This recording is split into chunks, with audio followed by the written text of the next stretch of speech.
Ladies and gentlemen, let me start with a simple idea that might just change your life. You don't attract what you want. You attract what you are. Now I know, that might sting a little. We've all got wants. Big wants. We want success. We want wealth. We want love, happiness, peace, health, you name it. But let me ask you a question. Are you the kind of person who naturally attracts those things? Let me explain. Life doesn't give you what you wish for. It gives you what you deserve. And deserving isn't about desire. It's about discipline. It's about development. It's about who you're becoming. You see, a lot of people spend their time writing goals. And that's good. Set goals, make plans, dream big. But in the end, your goals don't decide your future. Your habits do. Your character does. Your values, your attitude, your work ethic. That's what shapes your world. You want wealth? Great. Then become valuable. Don't just chase money. Develop skills, solve problems, serve people. Money follows value. So if you're not seeing it, you attract what you are, not what you want. It's one of those truths that quietly shapes everything in your life, whether you realize it or not. Most people go through life thinking that if they want something badly enough, it should come their way. They believe that their desire alone is the magnet, but wanting alone doesn't attract anything lasting. Wanting is easy, wanting is natural. Everyone wants, but very few people focus on becoming asterisk. What you are is defined by your mindset, your discipline, your daily habits, your attitude, and your character. These are the invisible roots that determine the visible fruit in your life. People think it's about luck, or timing, or connections. But in the long run, it's not. In the long run, it's about alignment. Your results are always in alignment with who you are being. You can't want one thing and be something else and expect life to bend to your wishes. It just doesn't work that way. Let's say someone wants financial freedom. They write it on their vision board, they talk about it, they dream of vacations and early retirement, but they procrastinate, avoid responsibility, waste time, and refuse to learn new skills. That person is wanting one thing but being another, and life doesn't listen to what you want. It responds to who you are. The person who wants wealth but lives with poor financial habits is out of alignment. And until that changes, their bank account won't either. Think about relationships. A person wants a strong, loving, loyal partner. They crave intimacy, honesty, and trust. But if they're dishonest, emotionally unavailable, or haven't worked on their own insecurities, what are they going to attract? Someone just like them. Not the ideal they imagined, but the reflection of who they currently are. That's the law. You can only connect deeply with others to the degree you've connected with yourself. The law works both ways, of course. It's not here to punish, it's here to mirror. So if you become more disciplined, you begin attracting more opportunity. You become more generous and you attract more loyalty. You grow more confident and you begin to magnetize people who are drawn to that energy. It's not magic, it's not superstition, it's self-responsibility. It's the work of becoming. You can't fake it either. You can't pretend to be one thing and hope the world sees it differently. Life is too smart for that. The truth leaks through. Eventually, your actions reveal your identity. And your identity attracts what matches it. So the real question isn't what do I want, but who do I need to become to naturally attract that? That's a question worth asking. That's a question that leads to real change. Your life is like a garden, and you're the gardener. Your results are the harvest. If the crop isn't good, you don't shout at the soil. You change the seed. You improve the conditions. You get better tools. You become a better gardener. That's how change works, not by hoping for fruit, but by planting better roots. And what are those roots? Character, discipline, consistency, patience, and a little bit of humility. Because becoming isn't glamorous. It's slow, quiet, and uncomfortable at times, but it's the only path that works. Many people spend years chasing results they haven't earned, wondering why success avoids them. They chase love without being loving. They demand respect without living respectfully. They want influence without integrity. It's all backwards. The world doesn't respond to demand. It responds to identity. It's not about shouting louder. It's about standing stronger. It's not about wishing harder, it's about working deeper. And here's the irony. The moment you stop chasing and start becoming, things start showing up. Not because you forced them, but because you aligned with them. You became the kind of person who attracts what you were after all along. That's the shift. That's the difference between a life of frustration and a life of flow. You're no longer trying to force your way into success, love, peace, or fulfillment. You're letting those things find you because you've finally become a fit for them. That's why you must focus less on what you want and more on who you are. Because who you are is the magnet, it's the signal, it's the silent invitation you send out every single day. Want to change what you attract, change the signal, upgrade the source, build the foundation. Not in public, but in private, not with noise, but with consistency. Because what you want might be out there, but what you attract will always be a reflection of who you've chosen to be. Success is something you become, not something you chase. That idea might seem simple, but it cuts through a lot of the noise we hear about achievement. People spend so much time chasing promotions, chasing income, chasing recognition, chasing a version of success they saw on social media. And in all that chasing, they forget the most important part. You don't get success, you grow into it. You don't catch it like a butterfly. You cultivate it like a garden. It's tempting to think success is out there, just beyond your reach, if only you could move faster or try harder. But the truth is, success isn't a destination, it's a result, a byproduct. It's what shows up after you've developed the kind of habits, mindset, and discipline that create it. When you try to chase success directly without becoming the kind of person who attracts it, you end up exhausted, frustrated, and empty-handed. Becoming is different. Becoming means focusing inward. It means you work on your thinking, your standards, your self-control. You learn how to make better decisions. You build the patience to delay gratification. You stop cutting corners and start building character. That's the kind of work that doesn't get likes or applause, but it changes everything. Because when you become someone of value, you start to create value, and value is what the world rewards. The mistake most people make is trying to shortcut the process. They want the rewards without the roots. They want to wear the title without carrying the weight. But real success never comes before you're ready. And how do you get ready? You evolve, you grow, you raise your standards, you do the boring, unglamorous work every day. You read when no one's watching. You practice when no one's cheering. You stay disciplined when no one's keeping score. That's becoming, and that's where the real power lies. There's something powerful about becoming the kind of person who no longer needs to prove they're successful, because their life shows it. It shows in their habits. It shows in their choices. It shows in the energy they bring into a room. You can't fake that kind of success. It's not loud. It's not flashy.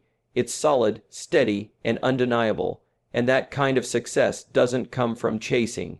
It comes from transforming. Think about this. A tree doesn't chase the sun. It grows toward it. Every day it reaches slowly but surely, becoming taller, stronger, deeper-rooted, and eventually it gets the sunlight it needs, not because it ran after it, but because it became worthy of it. The same is true for you. You don't need to chase opportunity. If you become the kind of person opportunity seeks. You don't need to beg for influence if you become someone whose presence carries weight. Success follows those who are prepared to handle it. The world doesn't owe you success just because you want it. It gives it to those who have built the capacity to manage it. People say they want more money, more recognition, more freedom, but rarely ask themselves, am I the kind of person who can handle more? Because if you haven't learned to manage what you already have, more will only magnify the cracks. Success isn't just about getting things, it's about growing into someone who can sustain them. And here's the deeper truth. When you focus on becoming, you stop obsessing over how fast success arrives. You realize it's not about speed, it's about substance. Overnight success is a myth. Lasting success is built one brick at a time, with care, with patience, with principle. You stop comparing your pace with someone else's path. You start trusting the process, because you're not in a race, you're in a transformation. Every day, you're becoming something. The question is what are you becoming? Are you becoming bitter or better? Lazy or disciplined? Reactive or intentional? Those small, daily choices are shaping your identity. And that identity is determining what level of success you'll ever be able to hold. Because what you build inside is always going to show up on the outside. Eventually, so instead of asking, how do I get success? Start asking, how do I grow into the person who lives at that level? Who is that person? What do they do? How do they think? What time do they wake up?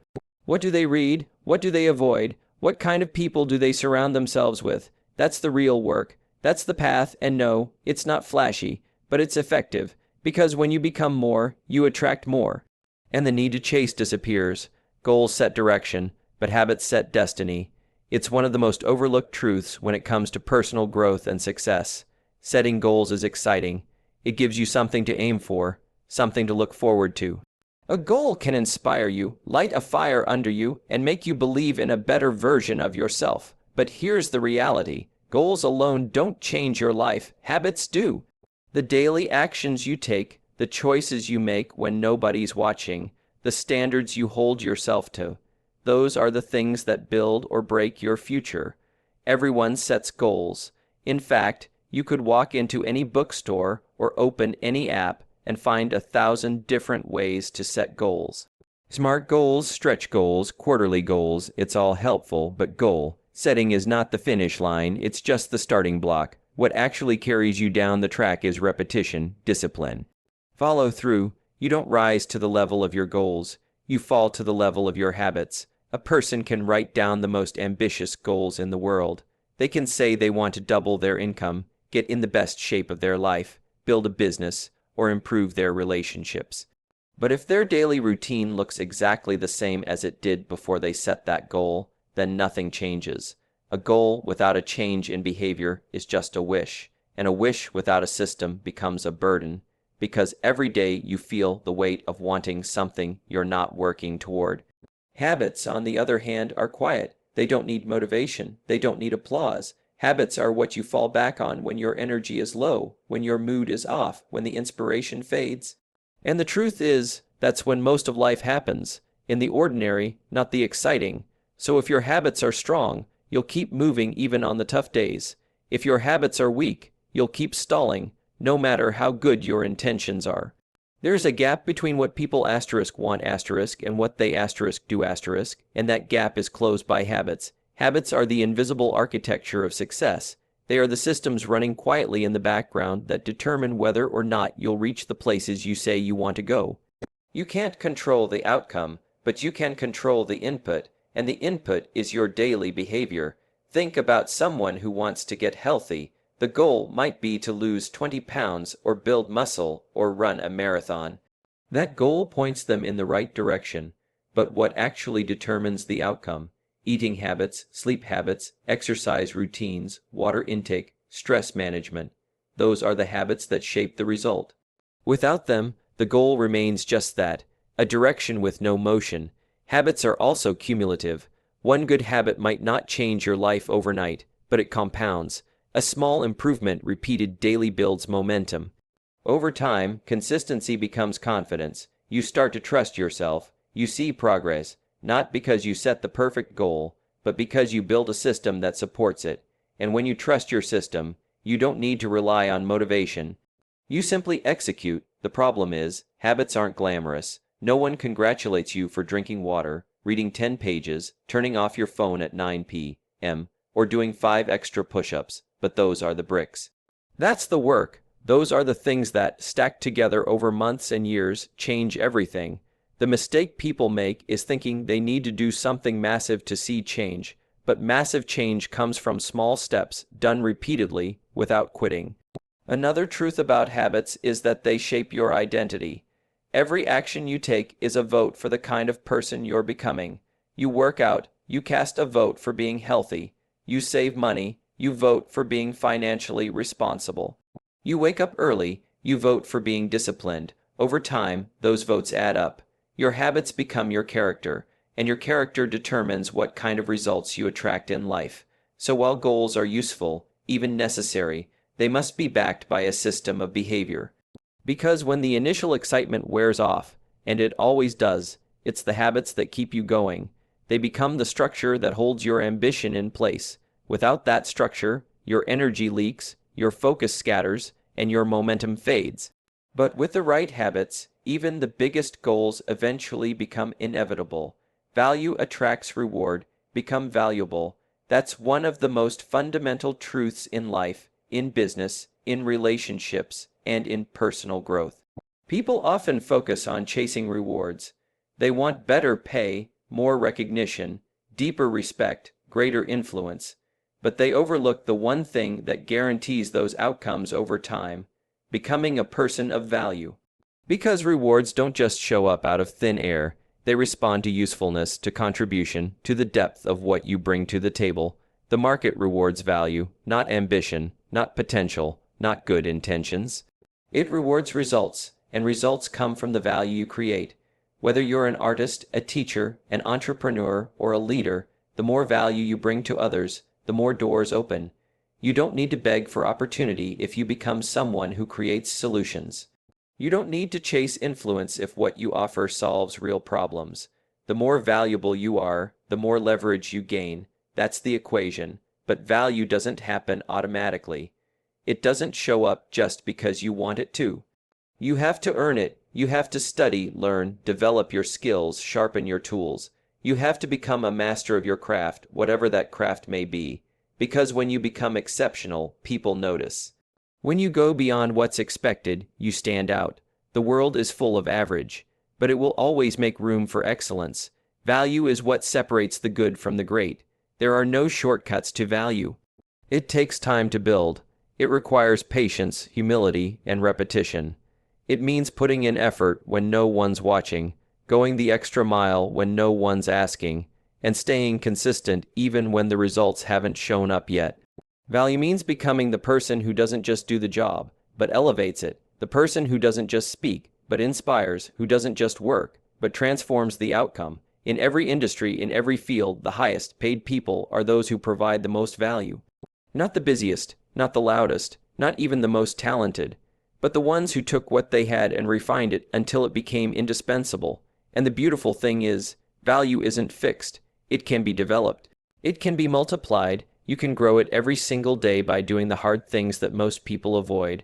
Reading, practicing, learning, failing forward, listening, adjusting. That's how value is built, quietly and deliberately. The same principle applies to relationships. Want deeper, more meaningful connections. Bring more value into those relationships. Become more empathetic, more present, more supportive, more trustworthy.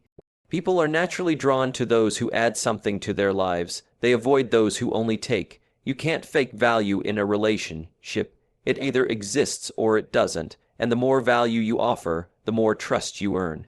And with trust comes depth, loyalty, and real connection. In leadership, value looks like clarity, vision, integrity, and the ability to make people better. A leader who consistently adds value to their team becomes irreplaceable.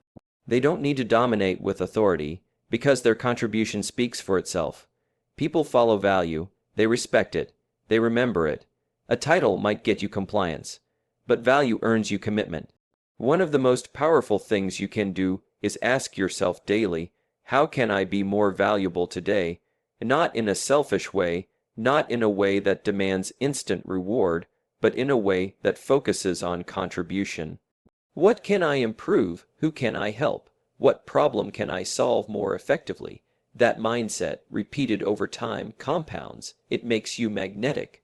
You begin to attract better opportunities, better relationships, better results, not because you chased them, but because you became someone who naturally draws them in.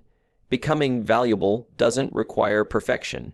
It requires direction. You don't need to know everything. You just need to keep getting better. The world pays attention to growth. It rewards persistence. It honors those who show up with something worth offering.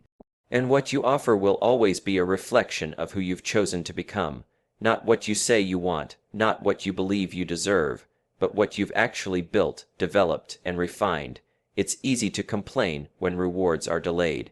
But the better question is, have I truly become valuable in the way I need to? Because once you cross that threshold, things begin to change, not overnight, but inevitably. Reward always finds value. Not the loudest, not the most desperate, but the most developed, the most disciplined, the most useful. When you become valuable, you stop asking for opportunities and start receiving them, not by force, but by alignment.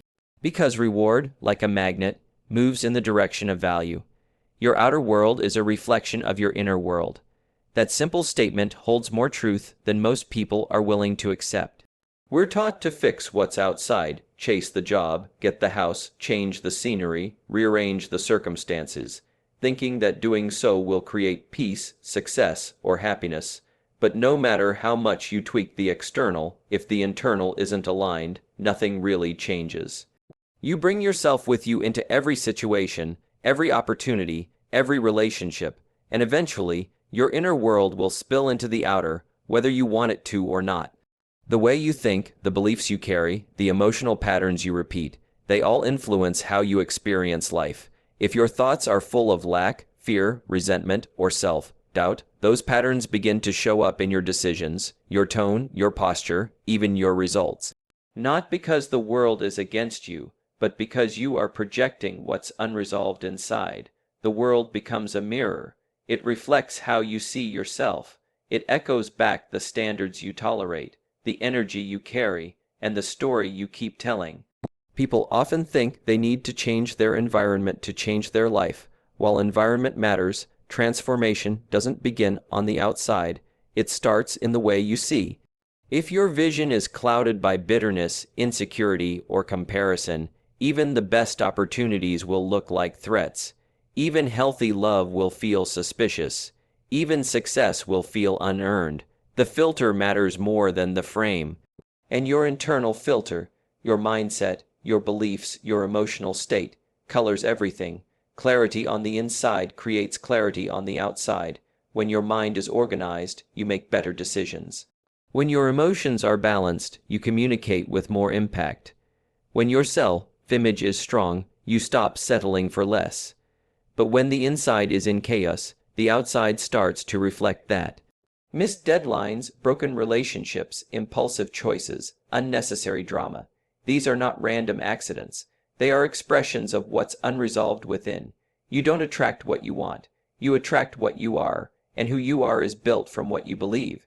It's not about being perfect inside. It's about being honest. If you're frustrated, acknowledge it. If you're afraid, admit it. If you're carrying wounds, don't hide from them, because whatever you suppress grows stronger. And eventually, it shapes how you see the world. Healing your inner world doesn't mean you'll never face problems again. It means you stop making the same ones. It means you stop sabotaging progress. You stop reacting the same way. You start responding with intention. The outer world, your job, your relationships, your finances, is a lagging indicator of your inner patterns. Change doesn't show up immediately. But if you start rewiring how you think and feel, the results eventually shift. You start attracting people who match your new energy. You begin recognizing opportunity you used to overlook. You make decisions from a place of strength instead of survival. You stop playing small and start aligning with the version of you that's been waiting underneath the clutter. Your outer world also becomes a feedback loop. If things feel off in your life, use it as a signal. Don't just fix the surface. Ask yourself, what inside of me is being reflected here? Is it fear? Is it lack of direction? Is it low standards or unhealed pain? The external result is just the fruit. The internal condition is the root.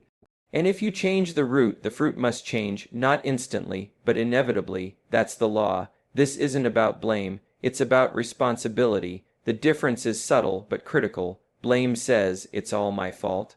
Responsibility says, it may not all be my fault, but I have the power to change it. That power lies in shifting your internal reality, not just thinking more positively, but thinking more clearly, not just managing emotions, but understanding them, not just repeating affirmations, but aligning your identity with what you truly want to experience. You can decorate your life with achievements, appearances, and possessions, but if the foundation inside is cracked, it won't last. True peace, true joy, true confidence. These are not things you find. They are things you build, and you build them by turning inward, not outward, by addressing the invisible before expecting the visible to improve. The real growth happens in private, in the quiet moments when you choose to reflect instead of react, to pause instead of panic, to understand instead of judge. The better you become at managing and mastering your inner world, the more naturally your outer world begins to align. Not because everything becomes perfect, but because you become prepared, because you become someone who doesn't need circumstances to dictate their state. You create from the inside out. You attract from the inside out. You build your life from the inside out. That's where the real shift begins. Energy is magnetic. The energy you bring into a room, into a conversation, into your work, speaks long before your words do. People may not always remember exactly what you said, but they will remember how you made them feel. That feeling, that presence, is energy. It communicates confidence or insecurity, certainty or confusion, gratitude or entitlement. You can't fake it for long, because true energy is rooted in your internal state. It's a reflection of your mindset, your health, your intention, your discipline, and your emotional maturity. We've all been around people who uplift the atmosphere. They enter a space and something shifts, not because they're loud or trying to impress anyone, but because their energy is clean, it's steady, it's grounded. They don't need to dominate because they're centered. They don't need to seek attention because they already carry alignment. That kind of energy is attractive. It draws in the right conversations, the right people, the right opportunities, not through force, but through frequency. On the other hand, when someone walks in with scattered energy, negativity, insecurity, or desperation, it repels. It creates resistance. Even if their words sound right, something feels off, because energy is sensed more deeply than logic. You can't pretend to have peace. You either have it or you don't. You can't pretend to be clear. If your inner world is confused, your energy will betray you. That's why the most powerful shift you can make is not external. It's energetic. When your energy changes, your life starts to change. Your energy is your responsibility. It's not your boss's job, your partner's job, or the economy's job to keep you centered, calm, and focused. It's yours. And you protect it by being intentional with how you live. What you consume, what you tolerate, who you spend time with, what habits you repeat, these are all contributing to your energetic state. If you spend your days around people who drain you, media that fills you with fear, habits that break down your body, or thoughts that keep you stuck, your energy will reflect that, and so will your results. Discipline is energy. Sleep is energy. Hydration, nutrition, movement, all of these are tied to energy. But so is purpose. So is passion. So is integrity. You can eat well and exercise daily, but if you're betraying your values, living in resentment, or denying your gifts, your energy will still be off. It's not just about being physically strong. It's about being spiritually aligned. When your actions match your intentions, when your values match your behavior, your energy becomes congruent, and people can feel that. Energy is also influenced by clarity. When you're clear on who you are, what you want, and where you're going, you move with more authority. You speak with more conviction. You stop leaking energy into doubts and detours. Confusion is draining. Overthinking is exhausting. But when you simplify your focus and commit to your path, your energy consolidates. You stop guessing, and you start creating. That momentum builds more energy, and that momentum becomes a force people recognize. There's a reason some people consistently attract growth, while others stay stuck in cycles. It's not always about talent, it's about energy. People who take care of their energy take care of their lives. They don't need to convince others to believe in them, because their presence carries weight. Their tone carries clarity, their body language carries confidence, and none of that comes from faking. It comes from building. It's built through the daily practice of alignment, through the choices you make when no one's watching. If you want to elevate your life, elevate your energy, pay attention to the way you show up. Are you bringing solutions or complaints, gratitude or entitlement, focus or distraction? People feel your frequency before they process your logic. If your frequency is off, they won't trust what you say, even if your message is strong. But if your frequency is grounded, you don't have to say much at all. Your presence does the work.